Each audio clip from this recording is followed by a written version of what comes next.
Welcome to Satisfied, a monthly program on the Generation podcast designed to offer practical tools based on biblical principles so that anyone can experience full purity and lead others to do the same. Hello and welcome to the Satisfied program here on the Generation podcast. And I'm happy you've joined us here once again. I've got something special and exciting for us in this podcast to tell you about in just a minute. But quickly, just a news update. I've been mentioning on the Cord app that we have a version 2.0 coming out soon. That version is now built. In fact, some of you have seen a soft release of a few features, but the big rollout is coming, Lord willing, within the next 2 weeks. So be ready for that. I'm excited about a couple new things we are adding into that. And if you are on our email chain, you'll be getting an email letting you know about what those features are. But I think it's going to be really helpful. A focus on consistency, consistent accountability, which is really the only way it can be effective. And so look for that coming up soon here, version 2.0 on the Cord. Well, I've got a visitor with me right now, and this was kind of last minute, but I'm happy to have Brother Jeremiah Acosta, or Jerry as we call him, or lately the name Randy has been used. Yeah. So I guess we'll go by Randy. That's the new one. But anyway, good to have Jerry with us. And Jerry is actually staying in our house right now. And he was homeless for a couple of days. No, not really. He's been ministering in our church, and we've really enjoyed having him here at Fellowship Baptist Church. But thought it'd be good to get his thoughts here on the podcast. I've enjoyed hearing him preach. He's really focused on prayer a lot, and a focus on in our church, and I've appreciated that. But I asked him if he had some thoughts or testimony in the area of purity, and so we briefly discussed it, and he prayed it over, and in a few minutes had something he was ready to share. So, Jerry, it's good to have you, and go ahead and tell us what's on your heart here. So one thing that, as I've been just working through the decision to, because that's one of the biggest things as I've been serving here at Fellowship, is just love the ministry and have enjoyed the time here. It was really only supposed to be a short-term position until the Joseph Henderson returned and came officially on staff. Mm-hmm. I was praying through, just like, all right, what am I going to do afterwards? And then as time kind of went on, the possibility of me staying on at the church came up, and the church voted on it and everything, and there's a lot of positivity there. And so that has come across my path in the last 2-3 months. I've been praying through that decision. And one of the biggest things that I've learned within that time period is just I've just been growing in my seeking of God, wanting to know His will. And many times in life, especially as you get to college age or a little bit past college, one of your biggest burdens is, all right, I've just got to find out God's will, whether it be, what ministry you're supposed to be in, or what vocation you're supposed to be doing, who you're supposed to marry, that kind of thing. And for much of my time in college and much of my time after college has been, all right, God, I just got to find your will. And that's not a wrong thing at all. That is completely right. Mm-hmm. You ought to be doing that. But something I've learned, and one thing that even that pastor has mentored me about, is that just the importance of focusing on my relationship with God over anything else. In that your focus as a Christian should not be, I need to know God's will, which yes, you do.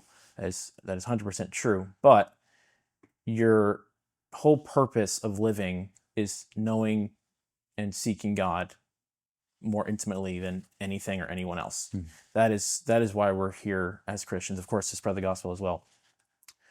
And so I got to thinking about that just in terms of, as I'm seeking the Lord, praying through, where do I go? Do I stay? Do I go home? Do I go to somewhere else? Hmm. And it became a source of frustration. How do I know God's will? And I got confronted about that fact that I was seeking doing the right thing over seeking a person, seeking to follow and know the Lord more personally in just my own private time of prayer and devotions and that kind of thing.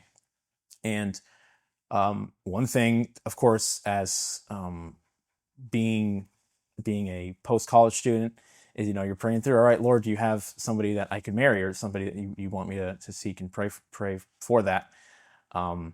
And that kind of principle of seeking God over seeking his will, at least in terms of priority, I found that applied there as well. That yes, you need to know God's will for who you're supposed to follow, or excuse me, who you're supposed to marry and pray towards in that direction.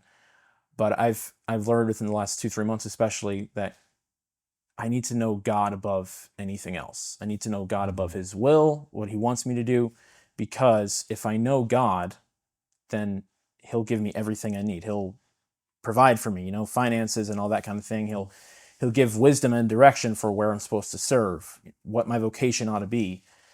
And if I know God, he'll give clear direction for who I'm supposed to marry, or, what opportunity to pursue in whatever area. And God just really hit me over the head with that I was getting so stressed out and frustrated about, I just don't know what direction to go in here, or what to do here, and who to talk to here. And, I would seek counsel from so many people. And I actually found that all that counsel, which the Bible says that in the multitude of counselors there's safety, but there's probably another verse that mentions it somewhere. But I also found that all those counselors, or all that counsel, brought me a lot of frustration. And they're probably all different. Yeah, exactly. A lot of them are different. Yes. Some of them would be lining up, and I'm like, okay, this is God's will. And then I'd find another opinion, and it was the opposite. And I'm thinking, you gotta be kidding me.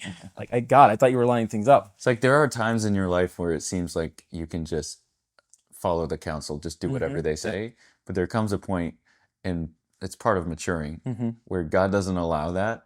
Yeah, exactly. He says, okay, you can only be a yes man for so long before it really comes down to your own personal relationship with Christ. And like you said, that's still in light of counsel from that never stops. Right. One thing I noticed with my dad when I got married, and then realized all these other responsibilities and everything, and then I'm calling him to ask for advice, and he stopped telling me exactly what to do.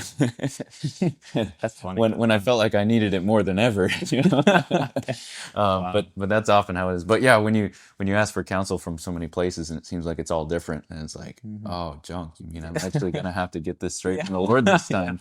Exactly. But it's not a bad place to be. Yeah, and that's literally where I've come down to is, okay, I'm like, all right, I've got this opinion, like, this is all good, this is all encouraging, and then another opinion would come. And I go back to Pastor Party, like, Pastor, what do I do? And he would point me right back to, you got to get it from God. Yeah. And I would just take time in my devotions or read a good spiritual book, like Experiencing God. It's one that I'm reading right now. It's really helped me. And in the book, it literally tells you, your focus ought to be your relationship with God, knowing him intimately through prayer, through Bible reading, through spiritual books, whatever it is, through church, like all these avenues that you have to take advantage of, because they all point you back to knowing God. And there's been so many times where, you sit in the message and you're like, all right, God, speak to me about this area. And then he doesn't. And you're like, man, I really wanted to. But the point is that you shouldn't be, yes, you want God to speak to you and give you wisdom in that. But your focus should be, how can this message or whatever, how can this draw me closer to knowing God? And then through that, God will give me wisdom or whatever. He'll give me a peace about something. And so I've just found, even in the last couple of weeks, just a change in my spirit, where I would be anxious about these things, thinking, what direction do I go? Even just the decision of, I'm flying home tomorrow. And I was trying to figure out, when do I fly? Do I fly next week or 3 weeks from now? All these things are like little details that get me frustrated. And then I was like, just the last couple of weeks, just had a peace. Like, I can just trust God, just look to him, seek him. Don't seek his will first, seek him first in his word, and go to my devotional time thinking, God, I want to know you more, not God, give me wisdom now, because that's a little demanding as well. Obviously, God wants to give us things, but don't go to God just always asking for things. Just saying, God, can I just know you this morning? Can I experience your joy this morning, your peace this morning? And God is, he's more than happy to answer any prayer that we have, but his priority is relationship with us. And all those other things will come as we seek the relationship first. And so when it comes to finding a spouse, or just in general, just relating with the opposite gender, you don't need to worry about, is this person or this personality, or I like this kind of person or this hair color or whatever. All these little details we focus on. but we forget that there's a God who I mean, he cares infinitely more about who we marry than we do. And I know that's a little bit trite, and I've heard that so many times from people, and I just roll my eyes like, okay, whatever. But it's true. I mean, it's a catchphrase, it's a cliche, but it's 100% true. He cares more than we do about who we marry or what vocation we're in. And so we just need to relate with him, get in line with what he wants us to do, and knowing him, seeking him in his word, and we'll get everything that we need from that. It's not because those things don't matter. Like the desires of your heart don't matter as far as, hair color, eye color, whatever it is. Because many times God created someone for you. And I don't think it would be surprising to think that we would notice some of the things that he's,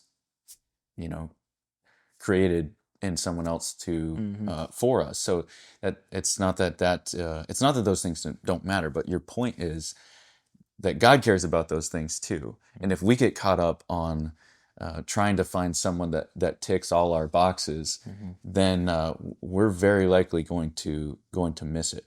God created us with that blueprint, and He knows exactly what it is, and He cares. And I think a verse to summarize everything you've said is obviously Psalm 37:4. Delight thyself also in the Lord, and He shall give thee the desires of your heart. He cares. Yeah. And it's not even just delight thyself in the Lord and He'll give you what He thinks is best. That's true and that would be awesome. But He's actually saying He wants to give us the desires of our heart. He put it there. And He wants to fulfill that. In our series a year ago on emotional purity, we talked about the idea of allowing God to write your story. But in order for Him to write the story, you first have to put down the pen. As many times we think we're seeking so much of God's will and we want Him to tell us what His will is so that we can write the story. But we'll always get it wrong. Instead, it's, God, your will matters so much to me that even though I have all these desires, and especially because I have all these desires and I'm very likely to go astray in some way, I'm putting down the pen. I'm just going to focus, as you said, on my relationship with you and seeking you, and you do the rest. I know that if I delight in you, you're not going to withhold any good thing from me. And I think it's significant. It says, delight thyself in the Lord, not His will. Yes, you need to find God's will. But when you delight yourself in Him, you will find His will. It's kind of implied there in the verse. That's good. Yeah, it's about the person. But yeah, it's about seeking a person, not seeking a thing or a concept. You're seeking a person. That's really significant. Well, that applies to so many areas. You've already applied it broadly to finding God's will in many different areas, including marriage, but other things as well. How could we hone that in, and how do you think this same principle applies to someone's purity journey? Like if they're struggling with pornography or other areas of purity, how do you think that applies? Yeah, so I'd say it's the principles carry over in a lot of the same ways. So if you're struggling with viewing, you're struggling with thoughts, whatever, your focus shouldn't be. And I heard this idea. I was talking with Joseph Henderson yesterday, kind of about this because we were burdened about something, and he kind of gave this illustration of, if you're looking at your sin, like figuratively, if you're looking at your sin and you're backing away from it, well, your focus is still your sin, right? Because you're still looking at it, even though you're trying to back away. But if you do a 180, you turn around, you look at the Lord, then your sin is behind you. Now, we're human, we're frail, we're weak, we're sinful. So we will at some point probably look back at our sin. But okay, as the Bible says, just man gets up, falls 7 times and gets up. And that's what we ought to do. When we look back, we say, all right, Lord, forgive me. I should not have done that, or I shouldn't have thought that, or I shouldn't have wanted to look that up or whatever. And you just turn right back around. You get there right with the Lord, and you focus on your relationship with God, not on, oh, God, just protect me from this. And, because if that's constantly on your mind of, oh, I just got to be pure today, it often, I've found in my life, it's a bondage in a sense. You're trying to get free from impurity, but you're making yourself a slave almost to the problem by focusing on it so much, if that makes sense. And so it's really just a balance of wanting to be free, but not focusing on the desire to be free as much as the person who can free you, if that makes sense. And so when you turn around and stop looking at your sin, stop focusing on it. Look back to, I need to have a real love relationship with God, where he's the only thing I care about. He's the only thing that I seek to know every single day. He's why I live. He's the reason I get up in the morning. Because if you can get to that point, or as you get to that, because it's a journey of life, nobody ever perfectly reaches 100% perfect love relationship with God. But as you go through that journey of today, I want to just have a relationship with God. I want to know God more. I want to love God more today. As you do that, your desire for impure things will fade away. And I have found that even the last year, I'd say, where I've made decisions to put away things that would normally draw me to impure things.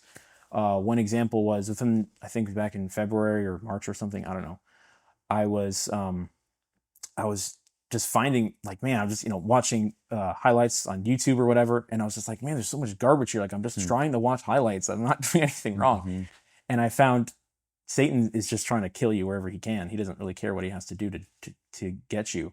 Mm. And so I just made a decision whenever it was. I was like, I just can't have YouTube. And so I just completely closed it down. I have zero access to it on any of my devices. And for a lot of people, especially of my generation or a little bit younger, be like, that's extreme, or, oh, but you're missing out. And at first that was my thought, but I found while I've been free of YouTube, I'm actually free from YouTube.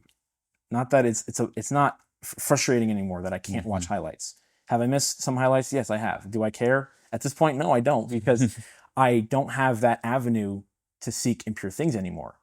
And I don't ever go onto my device thinking, oh, is YouTube gonna, it's not a temptation, because I can't even access it, and I'm free from that now. That's just kind of like a practical thing, that's a kind of practical step. And I think everybody at some point, if you're on the journey, has to take a practical step of that sort, where you say, I have to completely get rid of this, or I need to, the opposite, maybe add something to my life, whether it be like the court app, that kind of accountability, or some other accountability, or whatever it is. Another thing I did, actually, again, I'm not trying to brag, I'm just giving testimony. No, this is good. But over Christmas break, I decided, you know what? I really just need total protection on my phone. And so I got a phone that has zero access to internet, zero. I can't go on Safari, I can't go on Google, nothing. And again, some people are like, man, that's extreme. Nobody has said that to me, but most people normally, when you look at that kind of decision, you think that's extreme. Why are you, being Amish or whatever? It just sounds crazy. And honestly, it's a Samsung, so it's a little bit frustrating to work with, but I will say Apple is superior. But anyways, hey. But I have found in the last 6 months, I have found so much freedom in man, I don't have to worry when I go on my phone, am I going to fall? Because I can't do it. And on top of that, the desire to do it has diminished in so many ways I can't even describe. Where normally I would be, just scrolling through aimlessly, and you're tempted because you're not, your brain is not engaged in what you're doing. You're just scrolling through YouTube Reels or whatever it is. And when you don't have that access, guess what? It's not going to be a problem for you. It's really plain and simple. And so I've found just those steps that seem kind of dumb, and nobody told me to do it. I honestly didn't even really pray about it. I was just like, do I want purity or do I not want it? And I took those steps, and it took me a little while to figure it out. But as I've taken those steps, I found, okay, those steps aren't going to save me. They're going to help. But those steps aren't where I find purity. Those are just safeguards, protections. Where I find purity is seeking God. And so in the last couple months, as I've had more free time with no YouTube, no internet access as much anyways on my phone, those times that have been free, normally I would just waste time. I'm like, you know what? Let me go read a spiritual book, or let me go pray more. Let me seek the Lord more, or whatever. And it's been through those times that God has just really encouraged me in not even in the area of purity specifically. Maybe it's just another area that I'm concerned about. And that kind of spiritual lift that you get isn't just for that area. So if you're worried, maybe God will give you peace for that. But it almost, at least for me, in my experience, it gives you a spiritual lift as a whole, as a person. Yeah. And so you get encouraged, generally speaking, not just that, oh, wow, God can give peace, but God can give peace, but he can also give you a clean mind and a clean heart, and just all, he can clean up your desires, even where you normally in this situation you'd want to take a second look, but immediately when the opportunity comes, you immediately look the opposite direction. And that kind of thing has just been so encouraging to me. Like, wow, even my desires are changing. That's awesome, because I think the biggest thing for me, I felt like when I was really going through the early stages of my journey, is like, will the desires ever go away? Like, not even just will I stop looking at stuff or stop thinking, but can I ever get the desires to go away? And the fact is, you as a human can't. Humanly speaking, you can try, but you're going to fail, because your desires naturally are fleshly or sinful. But as you seek God, as you know him, I've found, and I'm sure many other people have found, that those desires will change. They'll go the opposite direction, where you want to sin, but now you don't. And it's an awesome experience. And of course, there's for me personally, I know I've got a ways to go, and more ways I know that I need to seek God more. I need to spend more time in prayer or whatever it is. But it's a really encouraging journey to see things change that you didn't think could change.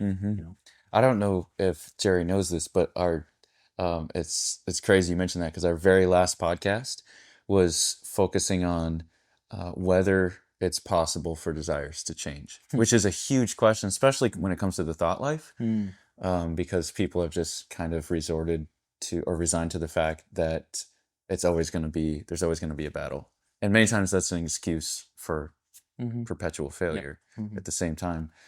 But even if not, even if somebody's just really desperately trying to get free in this area, I get asked that all the time. Like, is this ever going to stop? But I really like your focus on that. So it reminds me of in Matthew chapter 5, a Sermon on the Mount, when Jesus said, "Blessed are the pure in heart, for they shall see God." And I think I've mentioned this before, but if I were myself to try to write that verse, I'd probably say something like, "Blessed are the pure in heart, for they shall be pure." Like, that's the goal, right? And many times those of us that have struggled in this area are so focused on purity that not only is that the only thing spiritually that we can think about or pray about, it's also, we feel like it's our only sin. Yes. And there's so many other things that God wants to help us grow in, other areas of selfishness that may be even deeper rooted areas. But we just can't get past this area of purity. And we feel like it's our only sin. Like, if I got rid of this, man, I would just be perfect. Like, God would just love me, man. He could use me so much. Of course, we don't merit that at all with God. But the point here in this verse is, blessed are the pure in heart. But why? Well, it's so you can see God. Like, that is the goal. So then Jesus is the end and the means of our purity. And I think we think more that we understand he's the means, but he's also the end. We're doing it for him. We're doing it by him. And when that is our focus, instead of just be pure, be pure, be pure, then we actually have something to fill the void. There's a reason our ministry is called Satisfied Ministries and not Abstinence Ministries. Because we're not just trying to get rid of something. We're trying to fill the void with Christ. Otherwise, it's just going to be a vacuum that's going to fill back right in with what this world's trying to shove down our throats anyway. This has been really good, Jerry. I appreciate your transparency, and also giving some, like, practically what this has looked like for you. The idea is not to just, purity doesn't matter. It's just about Jesus. So forget about the journey. No, there are, and we've discussed this quite a bit on the podcast, but there's very practical verses in Scripture about what we should be, the lengths we should be willing to go to in order to not compromise in this area. But the point of it is, the purpose of it is not just so we can be pure, because if we're going to do this just so that we can be pure, and we want to be pure because, well, it would feel better to be pure, and we'd have more time if we weren't wasting it on scrolling, and we weren't damaging our brains like they tell us is happening, and it's truly happening through pornography and things. But if that's the reason you're trying to be free from impurity, then it's just not going to work, because those are technically selfish motivations. Sure. It's still for myself. Mm-hmm. It's so that I can feel better. But the fact is, there's going to be days where it feels better to be impure. And so if you're just doing it on feeling, Yeah. and on your motivation, your ambitions, those are all going to fade. Mm-hmm. But if you're doing it for Jesus in your relationship with Him, then number one, there's going to be no length that's too great to go to. Everything is on the table. The cell phone is on the table. YouTube is on the table. Everything's on the table. Yeah. And whatever He puts His finger on, it's already worth it at that point. Because this isn't just about, feeling better or getting to a point where we have more peace or whatever. It's not just a lifestyle change for the sake of the lifestyle. It's for the sake of the person of Jesus Christ, who our goal is to be satisfied with completely. Yeah, that's really good. Good. All right. Well, thank you, Jeremiah, for joining us on this podcast. And I didn't mention this, but I knew his brother a little better because I traveled with him with my father-in-law back in the day in the War of Special Forces. So some of the antics here, it reminds me of Tristan Acosta, who we had nicknamed Guacamole. But anyways, good to get to know Jerry here a little bit better and to have him on the podcast. And I think I've only done like one other of these besides having my wife on the podcast. I think really? Okay. Steve Stozak's testimony okay. was like the only other one. And we got like more listens on that podcast than anything else. So hopefully you do the same for our podcast. So I guess I'm the youngest guest then. Yeah, Broken that's record. true. That's good. Yes, baby Acosta. All right, well, thank you for joining us, and I hope this podcast focusing on our relationship with Christ has been helpful for you as we continue in this journey to be less gratified and more satisfied with Jesus Christ. Thanks for joining us for this episode of the Generation Podcast. If you've been blessed or helped in any way by this episode or any other episodes, please consider sharing what God has done in your life. Your testimony could be exactly what someone else needs to take their own step out of the boat. To share your testimony, please visit thegeneration.org/testimony.